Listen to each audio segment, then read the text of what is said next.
நேற்றைய முன்தினம் திரு ஜோசப் விஜய் அவர்கள் திருச்சி மக்களுக்கு நன்றி தெரிவிக்கும் கூட்டத்தை நடத்தினார். என்னை ஜெயிக்க வச்ச தமிழக மக்களுக்கும் திருச்சி கிழக்கு தொகுதி மக்களுக்கும் மீண்டும் என்னுடைய நன்றியை தெரிவிச்சுக்கிட்டு கான்பிடென்டா இருங்க, நல்லதே நடக்கும். திமுகவையும் அதிமுகவையும் மிக கடுமையான சொற்களால விமர்சனம் செய்தாரு. இதுக்கு நடுவுல வேற யாருக்கும் எந்த வேலையும் கிடையாது.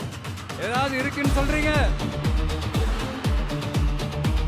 எலெக்ஷனுக்கு முன்னாடியும் அவங்களுக்கு ஒரு வேலையும் இல்ல, இப்ப எலெக்ஷனுக்கு அப்புறம் சுத்தம்.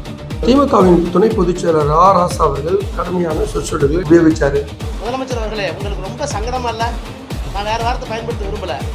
அந்த அல்லு சில்லு வீட்டுக்கு நீங்களே போய் சால்வை போட்டு அவங்களோட ஓட்டை வாங்கினீங்களே, அந்த அல்லு சில்லு கிட்ட போய் கெஞ்சி கூத்தாடினது தில்லுமுல்லா அரசியல் அநாகரிகம். அதிமுக பொதுச் செயலாளர் எடப்பாடி கே பழனிசாமி அவர்கள் என்ன சொன்னார்னா, தண்டையார்பட்டியில கஞ்சா விற்பனையை தட்டி கேட்ட 23 வயது இளைஞர் விஷ்ணு என்பவரை உங்க கட்சியை சேர்ந்தவர்கள் மற்றும் கஞ்சா வியாபாரம் செய்யறவங்க அடித்தே கொன்றாங்க, இதுக்கு என்ன பதில் சொல்றீங்க அப்படின்ற பேர்ல கடுமையான சொற்சொல்களை எடப்பாடி பழனிசாமி அவர்களும் உபயோகிச்சாரு.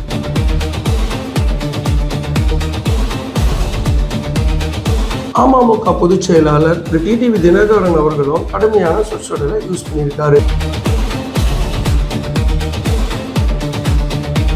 தமிழக பாஜகவின் முன்னாள் மாநில தலைவர் திரு அண்ணாமலை அவர்கள் என்ன சொல்றாருன்னா, அவர் தூத்துக்குடி மாவட்டத்தை சேர்ந்த தவேகா கட்சி நிர்வாகி பாலமுருகன் மற்றும் ராமநாதபுரம் பகுதியை சேர்ந்த நிர்வாகி ஜெயபால் இவங்க 2 பேருமே என்ன பண்றாங்கன்னா, ஸ்ரீ வைகுண்டம் பகுதியை சேர்ந்த ஒரு இளம் பெண்ணுக்கு வேலை வாங்கி தர அப்படின்ற அடிப்படையில சேர்ந்து ஏமாத்தி கூட்டு பாலியல் பலாத்காரம் பண்ணாங்க.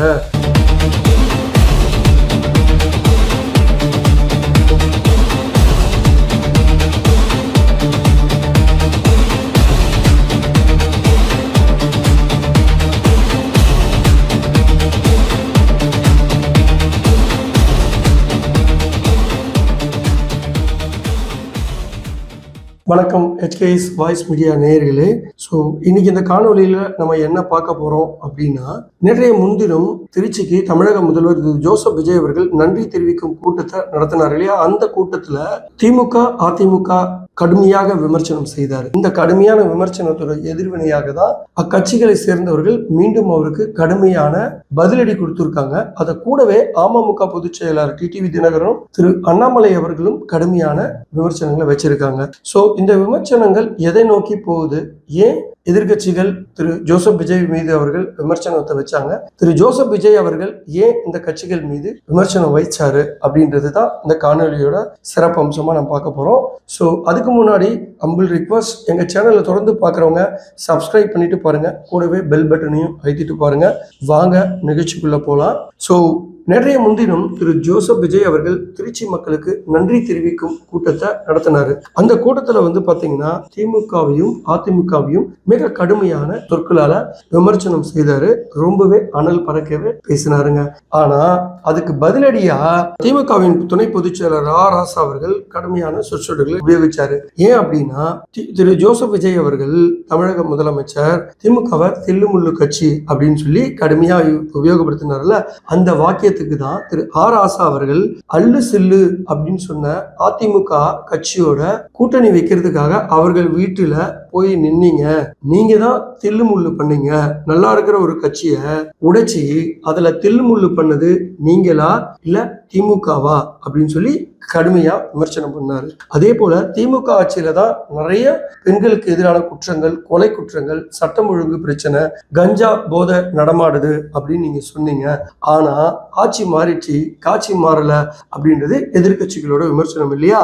அதே தான் அவங்க சொல்றாங்க, நீங்க வந்துட்டீங்களே, மாத்திட்டீங்களா, இது சினிமா அல்ல, இது நிஜ வாழ்க்கை அப்படின்ற பேர்ல கடுமையா விமர்சனம் செய்தாரு. இன்னுமே நீங்க திமுகவையும் திமுக தலைவரையும் கடுமையா விமர்சனம் செய்யறீங்க அப்படின்னு சொல்லி ப்ரோன்னு சொல்லி கடுமையா விமர்சனம் பண்ணாரு. சோ அதோட மத்தியில் ஆளும் பிஜேபியை எதிர்க்கிறதுக்கு உங்களுக்கு துணிவே இல்லை அப்படின்னு சொன்னாரு.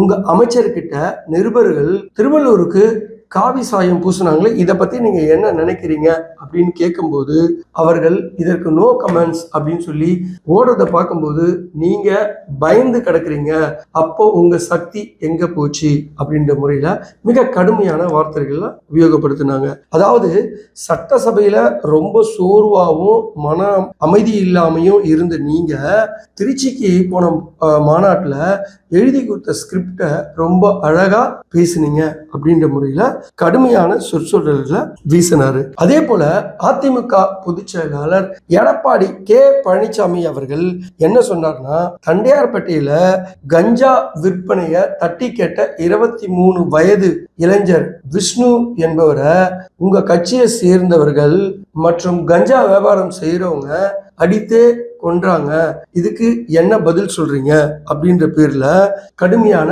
சொற்சொடர்களை எடப்பாடி பழனிசாமி அவர்களும் உபயோகிச்சாரு. எடப்பாடி பழனிசாமி அவர்கள் இன்னொரு விஷயத்தையும் சொல்லுவாரு.